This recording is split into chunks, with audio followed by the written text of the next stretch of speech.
You are looking at Julian's pronunciation guide, where we look at how to pronounce better some of the most mispronounced words in the world, like this other curious word. But how do you say what you're looking for today?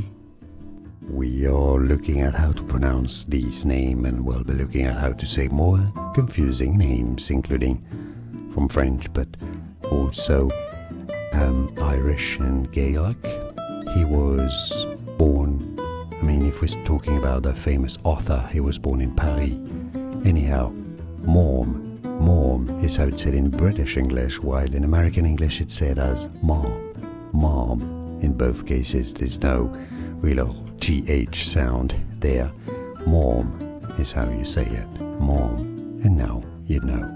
More videos for you here to learn more. I'll see you there. Thanks for watching. Here are more videos on how to pronounce more confusing words and names too many mispronounced. Like this video if you found it useful. I appreciate your support. I'll see you soon, and thanks for watching.